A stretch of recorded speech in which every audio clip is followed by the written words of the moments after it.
Folks, you have got to see what's about to go down on Mount Sinai. Here's a recent article from Interfaith Center for Sustainable Development.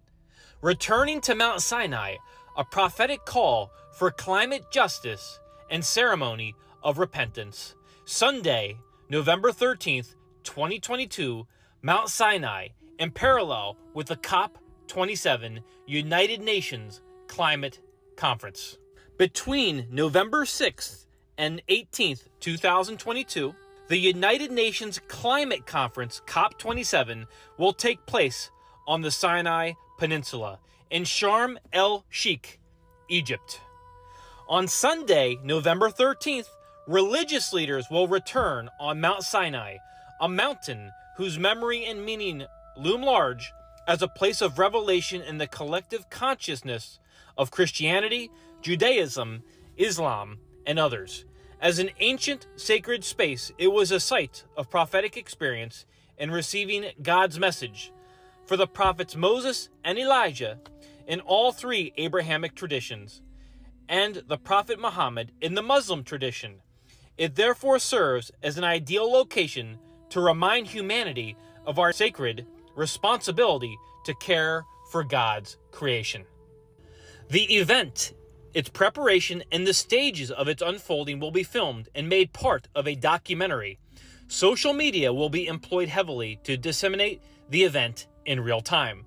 The materials produced by religious leaders participating in the event will be converted into study materials that will serve the religious communities and the community of climate activists in special seminars and ongoing teaching situations. Invite media to cover religious leaders' advocacy in combating climate change.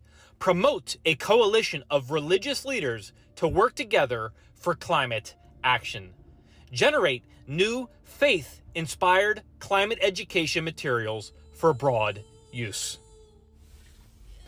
The project partners will bring together premier religious leaders from the world's major religions to gather upon Mount Sinai to engage in a first ever climate repentance ceremony and to put forth a prophetic interreligious call to action.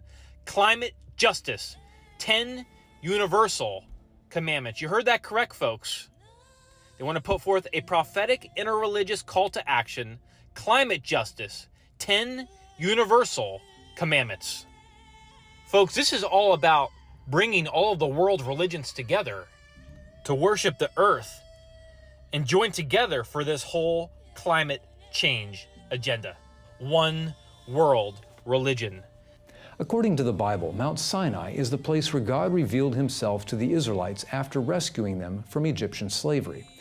It's also the place where God gave Moses the 10 Commandments written on stone. However, 40 years before this story, God had also appeared to Moses on Mount Sinai, this time in the form of a burning bush that was not consumed by the flames. And the angel of the Lord appeared unto him in a flame of fire out of the midst of a bush. And he looked, and behold, the bush burned with fire, and the bush was not consumed. It was here on Mount Sinai that God gave Moses his commission to free the Israelites from Egyptian slavery. In Exodus chapter 3, verse 10, God says, "Come now therefore, and I will send thee unto Pharaoh, that thou mayest bring forth my people, the children of Israel, out of Egypt." Finally, God told Moses that after he freed Israel from Egyptian bondage, he would bring them back to Mount Sinai, where they would serve him. And he said, "Certainly, I will be with thee, and this shall be a token unto thee, that I have sent thee. When thou hast brought forth the people out of Egypt, you shall serve God upon this mountain." Mount Sinai, therefore, is the Bible's symbol of transferal from bondage to human power to service and worship of the God of heaven. God gave more than just the 10 Commandments to Israel at Mount Sinai. He also told them to build the sanctuary and gave them numerous social, health, and civil regulations that shaped their spiritual, personal, social, and civil society for hundreds of years. This heaven-inspired vision was to guide and lead the Israelites into the promised land of Canaan. Furthermore, their prosperity and future as a nation was directly tied to their continued obedience to the Mount Sinai experience and to the 10 Commandments. So, what would a new set of 10 commandments focused on climate justice look like? We don't have to guess. One of the organizers of this event has already published a suggested list. Here are the first 4 items on that list. Number 1, do not murder, by allowing millions of people to suffer from the effects of extreme heat and cold, wildfires, rising sea levels, and supercharged storms. Number 2, do not steal, by robbing nature of her ability to regenerate. Number 3, do not bear false witness, by allowing distortions of truth and policy that lead to the sin of increased emissions. Number 4, keep the Sabbath through a global weekly non-carbon day of rest. All 4 of these commandments, do not murder, do not steal, do not bear false witness, and remember the Sabbath day to keep it holy, are found in the original 10 commandments given by God on Mount Sinai. And the 4th commandment, the one about keeping the Sabbath holy, is the longest of all the 10 commandments. Remember the Sabbath day to keep it holy. 6 days shalt thou labor and do all thy work, but the 7th day is the Sabbath of the Lord thy God. In it thou shalt not do any work, thou, nor thy son, nor thy daughter, thy manservant, nor thy maidservant, nor thy cattle, nor thy stranger that is within thy gates. For in 6 days the Lord made heaven and earth, the sea, and all that in them is, and rested on the 7th day. Wherefore the Lord blessed the Sabbath day and hallowed it. Notice 2 things. First, God's Sabbath day of rest is the 7th day of each week, what we today refer to as Saturday.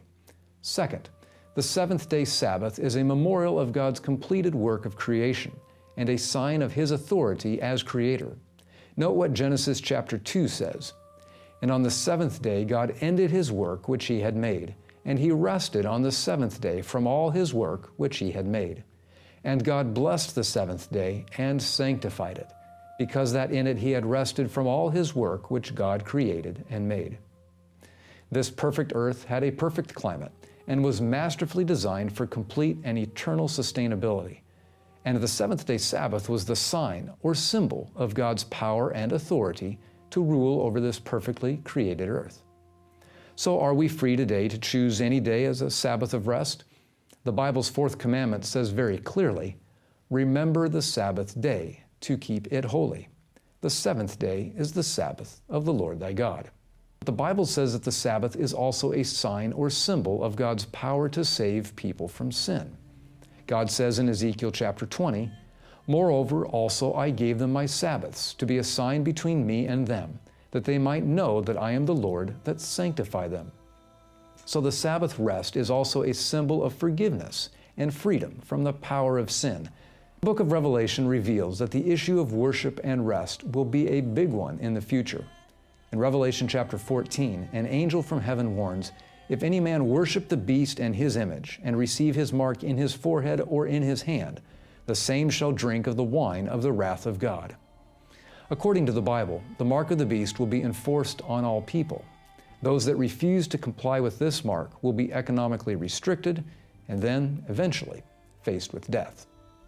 And he had power to give life unto the image of the beast, that the image of the beast should both speak and cause that as many as would not worship the image of the beast should be killed. And he causeth all, both small and great, rich and poor, free and bond, to receive a mark in their right hand or in their foreheads, and that no man might buy or sell, save he that had the mark, or the name of the beast, or the number of his name. Don't miss the connection between the mark of the beast, worship, and rest. In Revelation chapter 14, verse 11, they have no rest day nor night who worship the beast and his image, and whosoever receiveth the mark of his name. However, in Revelation chapter 14, verse 13, those who refuse the mark of the beast rest from their labors. The 7th day Sabbath clearly is an issue of worship and also of rest. Is it possible that the mark of the beast is connected with the issue of true and false Sabbath rest? Consider Revelation 15, verse 2, which describes those that have victory over 4 things: the beast, the image of the beast, the number of his name, and the mark of the beast. And I saw as it were a sea of glass mingled with fire, and them that had gotten the victory over the beast, and over his image, and over his mark, and over the number of his name, stand on the sea of glass, having the harps of God. Notice carefully what is going on in this verse. First, the beast power wants to be worshipped, and prophecy predicts that it eventually will receive worship from nearly all people on earth. Revelation chapter 13 says, "And all the world wondered after the beast, and all that dwell upon the earth shall worship him, whose names are not written in the book of life of the Lamb slain from the foundation of the world." This is an attack and counterfeit against God's first commandment, which says, "Thou shalt have no other gods before me." Second, the image of the beast is clearly an attack and counterfeit against the second commandment, which says, "Thou shalt not make unto thee any graven image," Exodus 20, verse 4. The number of the beast's name, mentioned in Revelation 15, verse 2, is also a clear attack and counterfeit against the third commandment, which says, "Thou shalt not take the name of the Lord thy God in vain," Exodus 20, verse 7.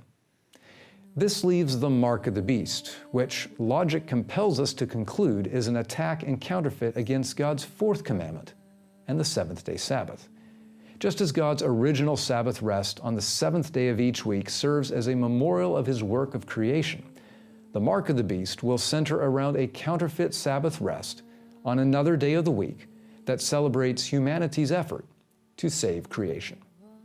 It shouldn't be surprising then that the mark of the beast and its counterfeit day of rest comes tied to a modern-day climate change or climate preservation movement. Pope Francis said as much in his 2015 encyclical on climate change, Laudato Si. At the conclusion of this encyclical, the Pope presented Sunday sacredness as his solution for climate change, sustainability, and many of the world's other pressing issues. He wrote, "On Sunday, our participation in the Eucharist has special importance. Sunday, like the Jewish Sabbath, is meant to be a day which heals our relationships with God, with ourselves, with others, and with the world. Sunday is the day of the resurrection, the first day of the new creation, whose first fruits are the Lord's risen humanity, the pledge of the final transfiguration of all created reality." History reveals that Sunday sacredness has nothing to do with the Bible and the Ten Commandments. The Roman Catholic Church is clear about this. The Church is above the Bible, and this transference of Sabbath observance from Saturday to Sunday is proof positive of that fact. Deny the authority of the Church, and you have no adequate or reasonable explanation or justification for the substitution of Sunday for Saturday. Rather than having a divine origin, Sunday sacredness and Sunday rest originated in the 4th century when the Roman Emperor Constantine attempted to unite Christianity and pagan sun-worshiping cults within his sprawling empire. His Sunday rest law in AD 321 marked the official beginning of legislated Sunday sacredness. Constantine's law said, "On the venerable day of the sun, let the magistrates and people residing in cities rest, and let all workshops be closed." Constantine's Sunday law marked a turning point in the history, culture, and civilization of Europe. It's hard to imagine that those who are pushing for legislated Sunday rest today aren't also hoping for a similar societal transformation. In just a few weeks, religious leaders from many world faiths will convene on Mount Sinai in pursuit of a spiritual vision and perhaps even a religious law that will unite the world. They will also be looking for a miracle, like the burning bush Moses witnessed so many centuries ago. The rise of the ancient Egyptian dynasties coincided with the rise of the worship of Ra, the sun god. A new era of renewables must shine out of Egypt this November, or our civilization, like that of the ancient Egyptians, will be doomed. When religious leaders of all faiths ascend Mount Sinai on November 13, during COP27, they will seek to touch the heart of humanity and deliver a prophetic message. Sinai power worked once before to fuel moral revolutions. It must work again. To keep global warming to 1.5 degrees Celsius by the end of this century, we need a miracle. The book of Revelation says that this search for miracles will not be in vain. "And he exerciseth all the power of the first beast before him, and causeth the earth and them which dwell therein to worship the first beast, whose deadly wound was healed. And he doeth great wonders, so that he maketh fire come down from heaven on the earth in the sight of men, and deceiveth them that dwell on the earth by the means of those miracles which he had power to do in the sight of the beast, saying to them that dwell on the earth, that they should make an image to the beast, which had the wound by a sword and did live. Unfortunately, many of the miracles performed on earth in the near future will be deceptive. They will lead people into false worship and eventually into accepting the mark of the beast. The events this fall on Mount Sinai may be done with good intentions by good people looking for good answers to bad problems. However, Bible prophecy is clear. The mark of the beast crisis is coming, and eventually every person living on earth will have to make a decision. Will they recognize God as their Creator and worship Him on His seventh-day Sabbath? Or will they obey the laws of men and recognize human authority by observing another day as a sacred day of rest? First, before that, we have the Cry for Peace coming up October 23rd through the 25th. And why does it look like a Colosseum? Let's find out, because this is happening in Rome. They're talking about this, a prayer service for peace at Rome's Colosseum, where Christians were martyred. The Vatican confirmed yesterday, Tuesday, that Pope Francis will join other religious leaders at a prayer service. This is an interreligious prayer summit for 3 days, and representatives of the world's major religions will take part in the prayer service and conference, talking about peace and everything they're doing. And even the service there, the interreligious prayer service from 4:30 to 6 p.m. at the Colosseum, the famous monument is believed by some historians to be a site of early Christian martyrdom. Now, why would they talk about Christian martyrdom except for Revelation 6 seal that's coming up? When he opened the fifth seal, I saw under the altar the souls of those who had been slain for the word of God and for the testimony which they held, and they cried with a loud voice, saying, How long, O Lord, holy and true, until you judge and avenge our blood on those who dwell on the earth? Then a white robe was given to each of them, and it was said to them that they should rest a little while longer until both the number of their fellow servants and their brethren would be killed as they were was completed. For our sin of omission, the 10+1 climate commandments. You know, this is just an opinion, but one of them is to keep the Sabbath. Emissions are down 30% over the Sabbath every week in Israel, and are almost zeroed out on Yom Kippur, the most Jewish high holy day of the year. A global weekly non-carbon day could reduce emissions of the world by 1/7, and can be observed by different faith communities on different days. How's that going to work? Moses and the Israelites traveled through the wilderness. They came to a mountain called Mount Sinai. Moses and his minister Joshua were now summoned to meet with God. And as they were to be some time absent, the leader appointed Aaron and Hur, assisted by the elders, to act in his stead. And Moses went up into the mount, and a cloud covered the mount. And the glory of the Lord abode upon Mount Sinai. For 6 days the cloud covered the mountain as a token of God's special presence, yet there was no revelation of himself or communication of his will. During this time, Moses remained in waiting for a summons to the presence chamber of the Most High. He had been directed, Come up to me into the mount, and be there, and though his patience and obedience were tested, he did not grow weary of watching, or forsake his post. This period of waiting was to him a time of preparation, of close self-examination. Even this favored servant of God could not at once approach his presence and endure the exhibitions of his glory. 6 days must be employed in devoting himself to God by searching of heart, meditation, and prayer before he could be prepared for direct communication with his Maker. Upon the 7th day, which was the Sabbath, Moses was called up into the cloud. The thick cloud opened in the sight of all Israel, and the glory of the Lord broke forth like devouring fire. And Moses went into the midst of the cloud, and gat him up into the mount, and Moses was in the mount 40 days and 40 nights. The 40 days tarry in the mount did not include the 6 days of preparation. During the 6 days Joshua was with Moses, and together they ate of the manna and drank of the brook that descended out of the mount. But Joshua did not enter with Moses into the cloud. He remained without, and continued to eat and drink daily while awaiting the return of Moses, but Moses fasted during the entire 40 days. Patriarchs and Prophets, page 313. At this point, Moses received the 10 Commandments from the Lord.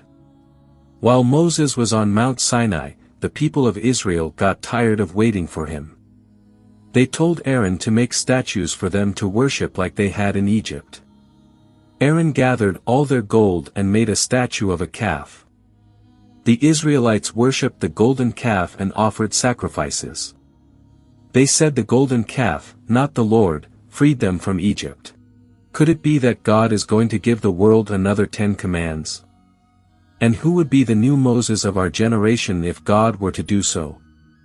As you have probably answered it correctly, God will not give any new 10 commandments, because he has made his stand very clear in Malachi 3 verse 6 that he changes not.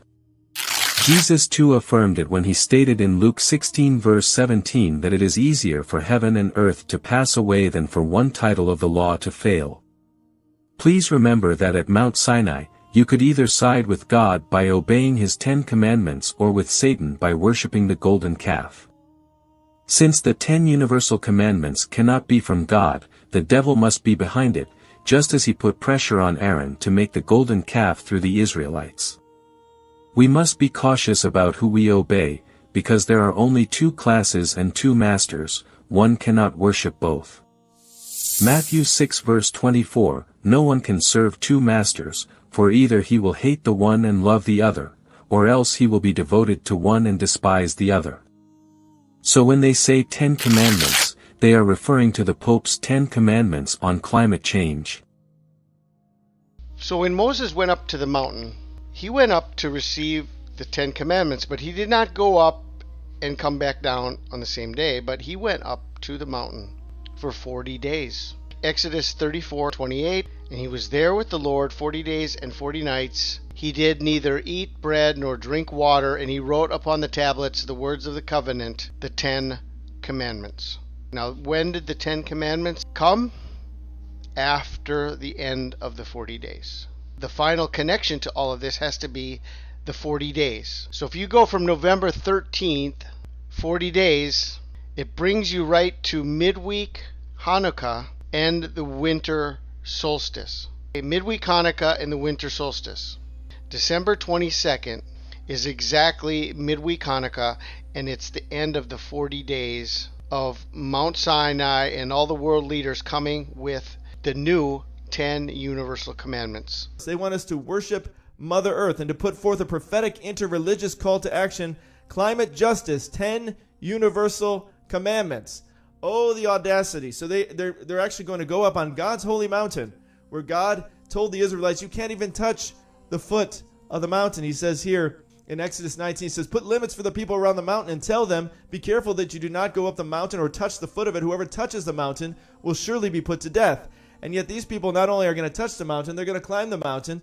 And then instead of receiving 10 commandments from God, they're going to give their own 10 commandments. Can you believe the audacity of these people? It's unbelievable. In Deuteronomy 4, do not add to what I command, and do not subtract from it, but keep the commands of the Lord your God that I give you. Okay, this is Deuteronomy 4, and in the very next chapter, what are the commands he gives them? The 10 commandments. That's the commandments he gives them. He says, don't add to it, and don't take away from it. Don't subtract from it. Okay? So what are they doing? They're taking God's 10 commandments, and they're twisting it, and trying to create their own 10 commandments instead. The Pope did the same thing. You know, here's the guy, P-O-P-E, supposed to be representing God, Jesus, supposed to be bringing you back to the Bible. And what is he doing? He's promoting 10 commandments on climate change. So he's actually changing the 10 commandments to focus on worshiping the earth rather than worshiping God. Romans 1 talked about this. It says, they exchanged the truth of God for a lie and worshiped and served created things rather than the Creator, who is forever praised. And that is what they're trying to get back to. They're trying to get back to pagan worship, worshiping the earth rather than worshiping God. So his Laudato Si does the same thing. Things like adoption of a simple lifestyle, what they really mean is you'll own nothing and love it. This is all part of the globalist agenda to try to get you back to serfdom, get you back to bowing down to them and bowing down to the earth and worshiping the earth rather than worshiping the God who made it. So this has nothing to do with your walk with God, has nothing to do with you repenting and turning to a life of Christianity. This has everything to do with worshiping Mother Earth, right? But they want to take you off of God and get you back to worshiping the created things rather than the Creator. And so they're changing their commandments to voting climate change. And they say don't murder, but they're really saying, we want to take care of the earth. Don't steal from Mother Earth. Don't bear false witness. So they're basically taking all the 10 commandments and they're perverting them to represent what you do for the earth. And again, like I said, when you become a Christian and you become someone who follows God, of course you're going to take care of God's creation. That goes hand in hand with it. But first and foremost, God is here to save us. Jesus didn't come to save the earth. He came to seek and save the lost, to save souls. All right, that's what he's here to do. And yes, of course, we're going to take care of our home. This is the logo they have for this year's conference. Well, they tell you this represents Aten, who is the sun god, worshipped during the era of Pharaoh, King Akhenaten. Aten is this guy of the sun god. And so that's what they want to get back to worshiping here. The hands coming down of Aten, the sun god that they worship. Akhenaten was the pharaoh who promoted that. He wanted everyone to call him the sun god. And there's lots of depictions of that as you see the little hand raised coming down from the sun there. And there's Aten, the one god, as they call it there. It actually says it here. If you look in the upper corner, it says Aten, one god. See? So that is what they're trying to get everybody to get back to, is worshiping the created things rather than the creator. Now, it's interesting. Sunday is the day that they're doing this. Well, there's a reason it's called Sunday. It's because of that. That's actually where the name originally came from, was from the sun god. In fact, Constantine instituted everyone to worship God on Sunday back in 321. Now, just to clarify that, Jesus was raised from the grave on Sunday, okay? And it is the Lord's Day. So he, in a sense, came and made that day whole, because they were worshiping on Sunday because they were worshiping the sun god, or worshiping the sun, rather than worshiping the Son of God, which is Jesus the Christ. So Jesus was actually born. He was born from the grave on Sunday. So he was raised on the third day, which is Sunday, the first day of the week. And just to show you, the disciples did come together on the first day of the week to break bread together and hear the message of God. So it is biblical to meet on Sunday. So in case you're concerned, like, oh no, I worship God on Sunday, is that a problem? It's not a problem. If you worship God on Sunday, you're honoring the Lord and so forth. But they are trying to switch it from Jesus and the Christ to actually be worshiping the Son. Now, as you can see, the place they've chosen, Sharm el-Sheikh, is a beautiful place. It is quite amazing. And you look across there, you can see the mountain. Almost looks like that's Mount Sinai across the way there. I don't believe it is. I think that's one of the islands before you get there, but it does look pretty amazing. This is actually the place where many believe the Israelites gathered before they crossed the Red Sea with Pharaoh. It's one of the places that is considered as that location. As you can see from this map, as you look up there, it's the Straits of Tiran. There you see. That is where, right above there, right north of Straits of Tiran, that is where Sharm el-Sheikh is, and that is where they will be doing their pagan rituals as they worship the sun god and worship the earth rather than worshiping the God who created them. And that is what they're trying to do. But oh, the audacity of them to go to the very place where God took them away from all those pagan rituals, where they took them out of Egypt, right? And out of and away from Akhenaten, and away from worshiping sun gods, and away from worshiping all the false gods, which is what the whole 10 plagues were all about, was to show you all the different gods and condemn those gods, from the frog god to the, making the Nile turn to blood, to to all the different plagues, the flies and everything that was all related to their false gods. And so the audacity of them to go to the very place where God led Moses and the Israelites out of Egypt, out and away from those false gods, and to go and defile that with their false god rituals is just unbelievable. I can't imagine what's going to happen to them when they attempt to do this. If you look at the bottom there, you see Sharm el-Sheikh. Okay, that is where they're going to be. That's the location they're going to be. So they're going to do that on Sunday specifically because they want to worship the sun god. That's what so they're trying to switch it back from the Son of God, right, Jesus Christ, and trying to switch it back to the sun god. And they're actually going to Mount Sinai, of all places, that they would try to defile God in this way. So look at here. There's two possible locations. One is called Jabal Musa, which is Moses' mountain. And that is one possible location that they believe is the actual Mount Sinai. I zoom in on this just a touch there. That's called Jabal Musa, or the Moses Mountain. Musa from Moses. And that's one possible location. And then the other location is across the way. Now, some believe that the Israelites may have actually crossed here by the Straits of Tiran. It's a small little area where God could have parted the Red Sea there. There is another location further north that they also think it may have happened. But it's possible that they parted it there and that they went across, as depicted in this picture here, that they went across those straits. God parted the straits. They came across here to Mount Sinai. That is where they're going to go, and they're going to present as they say in their own writing, they're going to present their false 10 commandments, right? Their climate justice of 10 universal commandments, and they're going to present their own climate commandments on Aten's day as they worship the sun god, not God, but they worship the sun god. I mean, Elijah, this is what happened with the prophet Elijah, right? Elijah was with the prophets of Baal, and they were calling out to their false god to call fire down out of heaven, and then finally Elijah, they failed, of course, and finally Elijah steps up and he calls it down, even after pouring water all over the offering 3 times, and and then God instantly sends the fire down and burns up the offering. So I can only imagine when God wouldn't even let the Israelites touch this mountain when his presence was there. I can only imagine how God is going to feel about pagans going up there to defile the mountain. I mean, publicly, globally, all these world leaders who represent all these nations, and they have the audacity to go up to Mount Sinai and present 10 false commandments, really the devil's commandments, because they are perverting the commandments of God. And anytime the word of God is perverted, that's the devil's doing. The devil wants to pervert the word of God, and every time the word of God gets perverted, that's what you get. But it did say that this would happen in 2 Thessalonians 2. It says about the Antichrist, he will oppose and he will exalt himself over everything that is called God or is worshipped, so that he himself sets himself up in God's temple, proclaiming himself to be God. So this is just the beginning, guys. This is the beginning of him setting himself in God's temple, so to speak, because Mount Sinai was really sort of the original temple for the Israelites before God created the tabernacle and they wandered in the wilderness. And then finally it was the temple there on the Temple Mount in Jerusalem, which we know he ultimately will set himself up there as well. So this is really just the beginning. This could be where the Antichrist gets introduced to the world. Could happen at this occasion on this mountain of all places. Oh, the audacity. I can't imagine what's going to happen then. They are referring to the Pope's day of rest in his 10 Commandments, which is translated by Catholic News Service as, Sunday is for family. Revelation 13 verse 3 says, "And all the world wondered after the beast." His idea of making Sunday a day of rest to allow the environment to recover is now being accepted all over the world.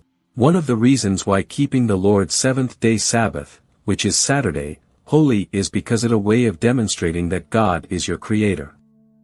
Listen to this. The Sabbath is not introduced as a new institution but as having been founded at creation.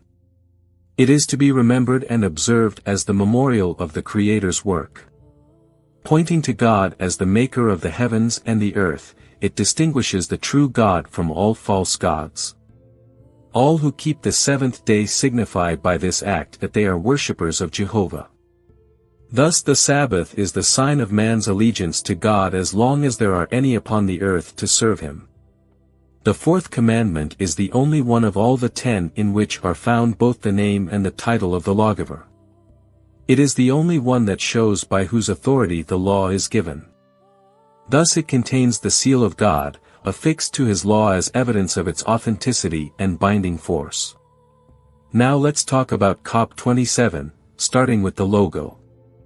The distinctive cultural identity of Egypt and Asian Egyptian worship are highlighted in the official logo of COP27. The sun is the logo's primary component. One of the most notable things about Africa. Some individuals hold the view that the sun's rising and setting are symbolic of the cycle of life from conception through death and rebirth. The Aten sun is the second component of the logo. It is centrally symbolized by the sun's rays, which have human hands at their ends. The next element in the logo is the horizon, which represents the ray of the sun and what we must receive from the sun in order to benefit the earth and people. The globe is the other component of the logo, which represents their goal of promoting sun worship throughout the world. The combination of the aforementioned elements leads to the emergence or the rise of paganism in these last days. Through COP27, world and religious leaders are promoting the image of the beast, which is the union of church and state. They are promoting pagan worship, which God's second commandment forbids. The COP27 adds fuel to the Sunday worship by law, which is the mark of the beast. The prophecy is coming true, and the Sunday law is getting closer every microsecond.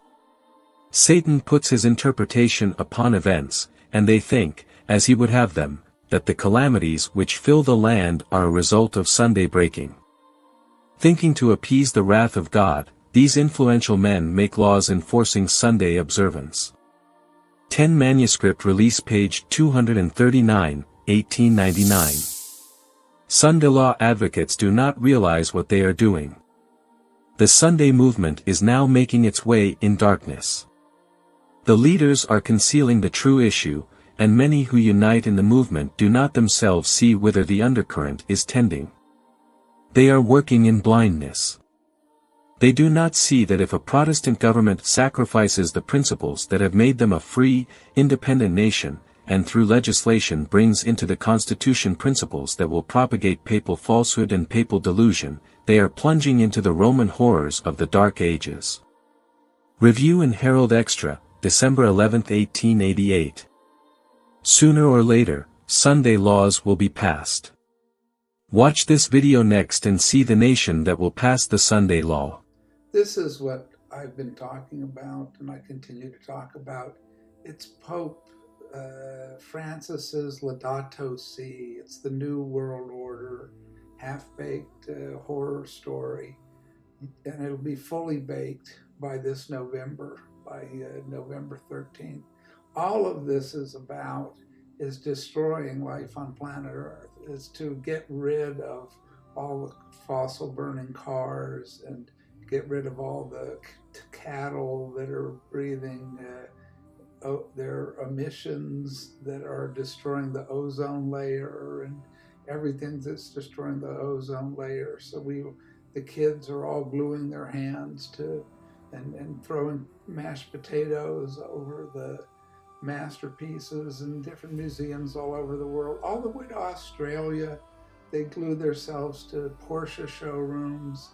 They lay down in front of traffic because they've all been brainwashed into believing that everybody's going to be incinerated unless we kill off 2/3 of the planet, so we don't have so many people. It's overpopulated, and we're going to have to eat flour and insect burgers, and it's all going to be all one religion. And you know who's going to be at the head of the whole all one world religion? They're going to be on Mount Sinai, and that's Lucifer. That's the Antichrist. It's all the biblical projection. It's all been prophesied. That's what's so mind-blowing about this. It's been prophesied in the Bible. It's all coming together exactly according to the prophetic prophecies and the timeline and everything else, and the nation against nation. Everything that's going on today, Europe is breaking up into splinters. Yesterday, France and Germany are at each other. So it's just showing that this is all part of this globalist agenda. It's just designed to wipe out the working class. So you can't drive your cars anymore. You're just like the Cultural Revolution in Mao's China. Remember, they're all riding bicycles. That's the plan. Haven't heard Pope Francis, who's behind all of it, is this gentleman, right? I've shown this the other day. On Sunday, our participation in the Eucharist has special importance. Sunday, like the Jewish Sabbath, is meant to be a day which heals our relationships with God, with ourselves, with others, and with the world. Sunday is the day of resurrection, the first day of the new creation. What's the new creation? That's the new world order, the new birth, the new sun arising, the plans for the new earth, whose first fruits are the Lord's risen humanity, the pledge of the final transfiguration of all created reality. Who's going to be born in this time? Isn't that the Antichrist? The Messiah, right? The Messiah is coming. It also proclaims man's eternal rest in God. In this way, Christian spirituality incorporates the value of relaxation and festivity. Gee, I thought that was pagan religions, relaxation and festivity. Boy, isn't this great? We tend to demean contemplative rest as something unproductive and unnecessary. But this is to do away with the very thing which is most important about work, its meaning. We are called to include in our work a dimension of receptivity and gratuity, which is quite different from mere inactivity. And we can sacrifice the bulls as well and dance around and revel in revelry and worship the earth and the earth mother and the earth goddess. It's panentheism or it's pantheism. As Pope Francis makes perfectly clear here, the universe unfolds in God, who fills it completely. Hence, there is a mystical meaning to be found in a leaf, in a mountain trail, in a dewdrop, in a poor person's face. This is standard occult, or it's standard Hinduism, or it's standard Buddhism, or it's standard Eastern religion. The ideal is not only to pass from the exterior to the interior, to discover the action of God in the soul, but also to discover, where's Jesus Christ in all this? I don't see his name mentioned. Also to discover God in all things. St. Bonaventure, there's St. Bonaventure. We all worship St. Bonaventure. Teaches us, not Jesus, the teacher is St. Bonaventure, whoever he is, that contemplation deepens the more we feel. We're feeling it, aren't we? The working of God's grace within our hearts, and the better we learn to encounter God in creatures outside ourselves. Well, isn't that what God was talking about when he said not to be worshiping creatures outside ourselves? Not to be worshiping false idols? Not to be worshiping Saint Bonaventure? Oh, I'm praying to Saint Anthony to find my... I lost my car keys. I better pray to St. Anthony. Or is that St. Christopher? I've got my Christopher medal, and I get so many plenary indulgences, so my time is reduced, and that I'm spending in purgatory. Where does all this come from? It's not in the Bible. Incidentally, it comes from this New Age religion. So that's the one world religion. This is big news that this big conference is showing up right at this particular time, and organized around what else but the climate change agenda. It's an economic agenda, and the economic agenda is being carried out by, guess who carries out economic agendas? Well, that would be the World Economic Forum, presided over by Klaus Schwab, and the European central banks in coordination with the Federal Reserve Bank in Washington are inflating this currency that we have, the dollar, that's going to crash. And it's not going to be worth anything, and there will have to be a great reset. Because why is the dollar being inflated? It's out of control. That's what I keep saying, is this is demonic people, and that's predicted as well. In the last days, you're going to have the fallen angels coming down to earth, and you're going to have Lucifer's kingdom rising. So all of this is the nightmare scenario we see around us. We call it mental illness, but mental illness is a form most often, in my observation of it, of people who are demon possessed. And nobody believes in demons these days. I mean, the Rolling Stones seem to. They've studied with Aleister Crowley, disciple Hollywood filmmaker Kenneth Anger, who's a 32nd degree, as he says himself, but I would imagine he's higher up than that. But he's modest, but he was certainly doing satanic initiation rites, and they're in his films, starred in with people like Marianne Faithfull, and there's Mick Jagger, and there's Bobby Beausoleil, the Manson murderer, who's there. There's demonic. Tex Watson, the Manson murderer, talked about being demon possessed. There's a whole book about it. You think he's lying? I don't, considering his activities in two of the most horrific murders in American history that caught people's attention, just like Jack the Ripper did in London. It's all part of the same phenomenon. I mean, if you can't see this, you're really blind. I'll tell you. This is like screaming at us. I can just imagine that. Well, there go the two needs the Ten Commandments when you have Pope Francis and company. I haven't heard Jesus mentioned. I haven't heard Pope Francis mentioned. But Laudato Si is the foundation document of, that's the climate change document of this climate justice, 10 universal commandments that we're all to obey. One of them is, you're not going to get to use your car anymore. You're not going to get to use heating in your house anymore. It's going to be limited. You're going to be put on a budget, and you're going to be put, that's what the beast system is, so-called, or I didn't coin the name.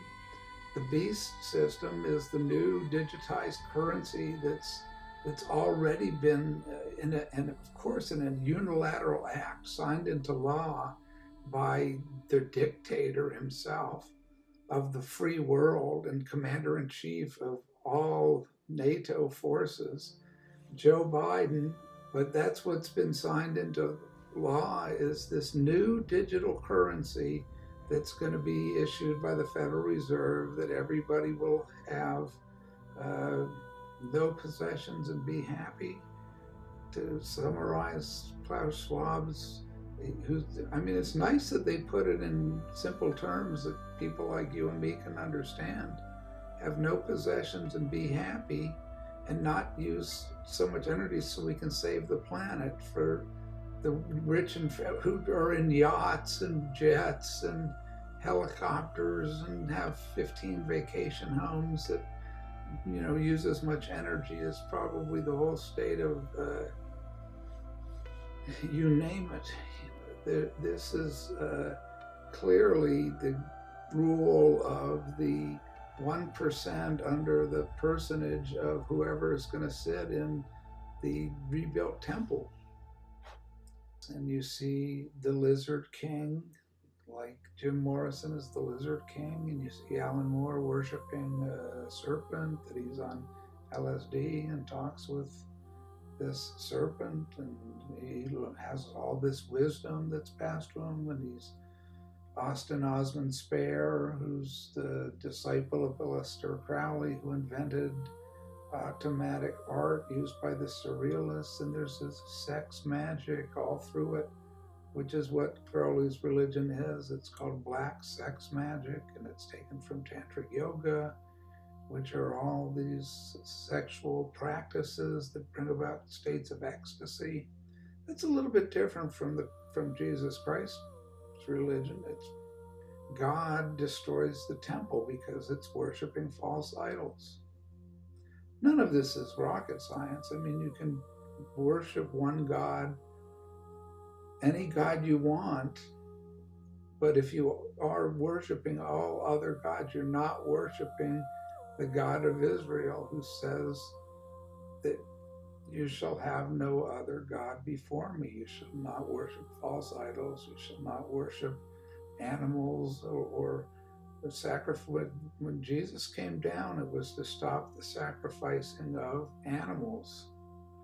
And he took the place of our sin and suffered for our sin in a final atonement that was finished and completed on the cross at Calvary. They've got everything planned. There's no doubt about it. These plans are all in place. Certainly the plan for the Great Reset is all in place. They're not destroying all the currencies just for the pure pleasure of it. I mean, I know they get pleasure out of it, but that's not the satanic agenda. The satanic agenda is to put everybody globally on a single currency. The BRICS countries are creating their own currency system backed by gold. Wouldn't that be wonderful? Like Nixon is who took us off the gold standard. But I don't foresee this happening, because biblically this is where it's at. The Antichrist is coming, and everybody has to get prepared, because this is coming like a freight train as they're wrecking all of Europe is being deindustrialized. it's going back to the, it's not going to be the Stone Age, it's going to be the feudal system. It's going to go back to being feudal Europe. And they're going to be peasants working away, just like agricultural society. Except they'll be pagan, they'll still have all their pagan. They're going to go to Disney World because they're still packing into Disney World.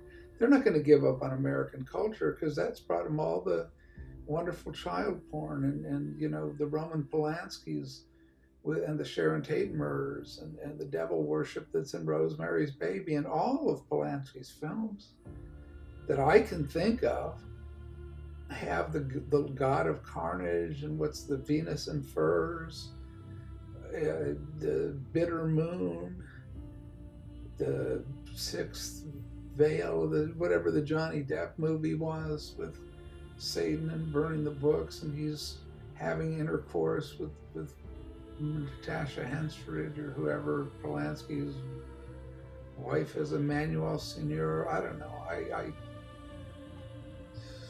It's like the vaguer the memory is, I try to keep it as vague as possible at this point. But all of it is what I grew up with, being indoctrinated into the Kenneth Anger movies in art school. How was I to know that he was a Satanist? How was I to know that these are satanic invocation of my demon brother? Wonder what that's about. Lucifer rising? Oh, there really isn't a devil. I didn't really believe there was a devil. I didn't believe there was a Lucifer. I grew up Catholic. I thought it was all, about pedophilia and lesbianism and sex like the Borgias, which is what it's like. So, not to say that all Catholics are like this, but certainly the papacy has always been like this.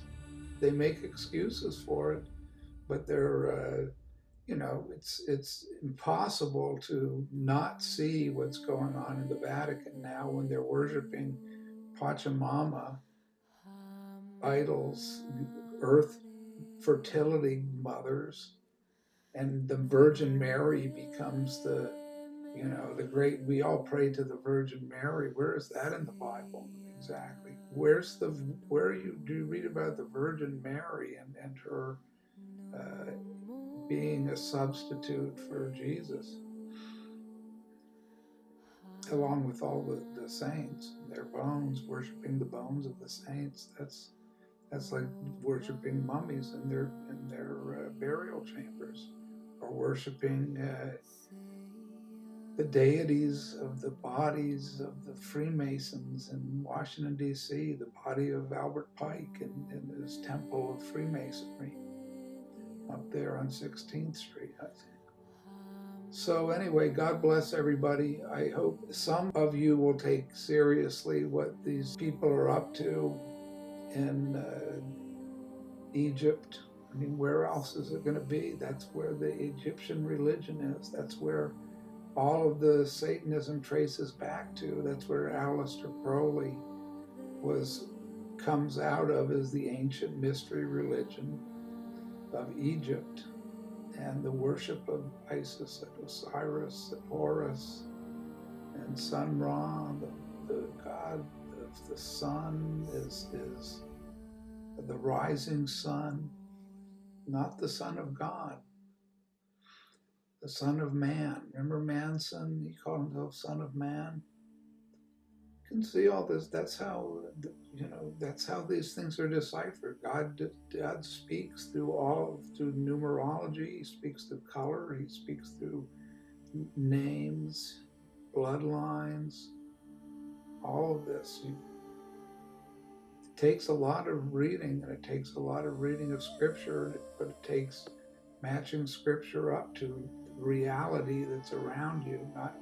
It's not happening in some, spirit world up there in heaven. It's happening right here on earth right now, and you can see it manifesting in the activities of these globalist 1% and people above them. Hidden people. There are layers, hidden layers from, but you can see the pronouncements they're making, so that people. I'm really curious about what these universal, and you're worshiping the earth. Where's God in all this? Pope says it's in a leaf or a teardrop or a river stream or a brook. That's known as pantheism, and it comes from Baruch Spinoza, the heretical Jew, incidentally, in Amsterdam. The Jewish community tried to kill him, but that's heretical to the Jewish religion as well. So there are levels of heresy. And this is the ultimate Antichrist appearance with the rebuilt temple in Jerusalem and the Battle of Armageddon and the pestilence and war and famine. And I'm going to avoid, because I got banned from saying anything about the pestilence, and it's not my interest or knowledge to talk about pharmaceutical industry, other than to warn people away from any kind of pharmaceutical drugs to the extent they're on them, that to try to break that mind-controlling addiction. And the same thing with any kind of street drugs or pharmaceutical derivatives or combinations thereof. God bless all of you. This is really, these are very terrifying times. And stay close to God.